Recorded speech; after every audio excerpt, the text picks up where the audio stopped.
in our territory. We knew that this subversive tactic, combined with the ethnic cleansing that had driven most of the Georgians from those territories, would one day be used as a pretext for invasion. And this is precisely what happened last month. It is also happening in other countries in our neighborhood. In 2006, I brought to your urgent attention the attempts being made to annex Abkhazia and South Ossetia, and I asked you then, would any member in this great hall tolerate such interference by another power on their own soil? I warned about the risk that, and I quote, the Pandora's box of violent separatist conflict will be unleashed not only in the Caucasus, but across many parts of our globe. Today, unfortunately, we stand at this very precipice where the peace could yield to the pernicious New World Order. 1 year ago, I came to this hall with even more distressing news of an illegal new military base being built in South Ossetia by those who hoped that arms and violence could triumph over the will of the people. I noted that this dangerous escalation was taking place under the very nose of international monitors whose job it was to demilitarize the territory. And I asked that these reckless acts be countered. Well, our warnings continued in the months and weeks before the invasion. We told everyone who would listen of the campaign that had been unleashed to slander Georgia and my government while blocking any meaningful negotiations with the separatists. This was part of a calculated effort to weaken international support for Georgia and to lay groundwork for invasion. We gave the international community details of a sharp military buildup by the purported peacekeepers that began this spring in both conflict zones, leading to armed attacks this summer by separatist militias. Just before the land invasion began in the early hours of August 7, after days of heavy shelling and killing of civilians and peacekeepers, we urgently sought to refute claims that 2,100 South Ossetian civilians had been killed by Georgians. This was the excuse used by the invader for what I called a humanitarian, what they called humanitarian intervention, a profound perversion of the responsibility to protect. These lies, subsequently debunked by Human Rights Watch, which estimated 44 dead and others, was an attempt to conceal the true motives for the invasion. Over the years, I also have spoken many times to you of the plans Georgia has developed together with the international community to peacefully reunify my country. I talked of the urgent need to replace and transform the failed frameworks of negotiation and peacekeeping in our regions. I have held out repeatedly and with genuine intent my hand to our big neighbor. And just a few days before the invasion of Georgia, we continued to work furiously for peace. The United Nations Secretary General has sent his special representative to Georgia to determine how to fix the broken process of conflict resolution, and we cooperated closely with him.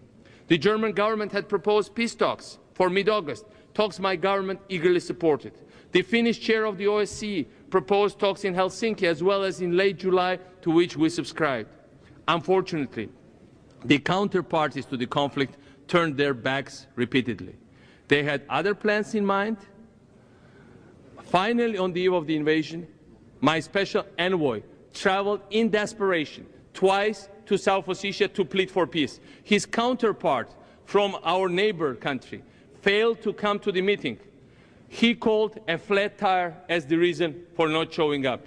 Within 24 hours, thousands of very full tires were rolling over my border of my country.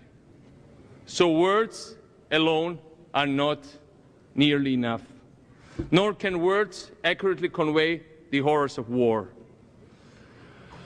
It is difficult, if not impossible, even to say that anything good could come of war. The value of human life is incalculable, and we in Georgia grieve not only for our own lost sons and daughters, but also for our fallen neighbors that were sent in for unjust aggression and war. Yet the international community has emerged from this invasion of my country with some truly valuable. Finally, the clarity. We understand what has happened. We no longer can deny the motivations and the intentions of those actors who instigated the war. With clarity comes responsibility. We no longer have reason for inaction. So now each of us has a responsibility to act. Despite the destruction created by the invasion, hundreds dead, nearly 200,000 people displaced according to the UN, our economy disabled, my government is putting our convictions into practice. I promise to you that my government will implement with all the due speed the new democratic initiatives that constitute the second Rose Revolution. I promise to you that Georgia will soon be stronger and more democratic than ever before, and thus be in a better position to contribute to our collective security and prosperity. But for this to have any meaning, we must together defend the principles on which this institution is built. We need actions, not words. Allow me once again repeat the 4 commitments that I believe we must make. First, we must each refuse to stand silent in the face of this armed aggression, occupation, ethnic cleansing, and assault on a UN member state. Second, we must stand united in rejecting the forced and illegal recognition of Georgia's 2 separatist provinces and basically annexation by the neighbor. Third, we must ensure that all parties comply fully with the existing ceasefire agreement. And fourth, we must resolve to create a meaningful conflict resolution process that will peacefully reunify Georgia and solve the conflicts in the interest of all ethnic groups, minorities, and the society as a whole and the region. If we can accomplish these goals, then this institution will emerge from this crisis stronger than it was before. If, however, we fail to accomplish and to stop these violent tactics that subvert state sovereignty in Georgia, it will spread to other parts of the world.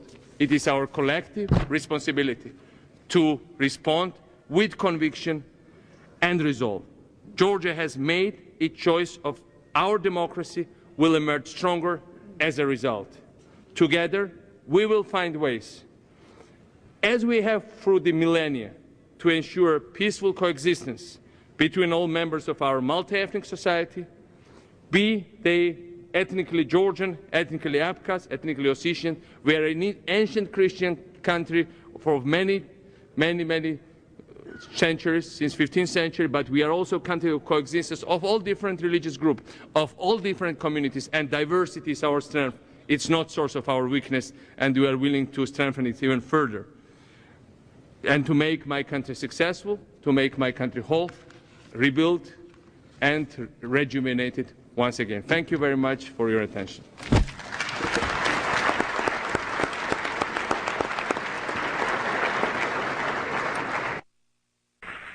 If this were a dictatorship, it'd be a heck of a lot easier. Just so long as I'm the dictator.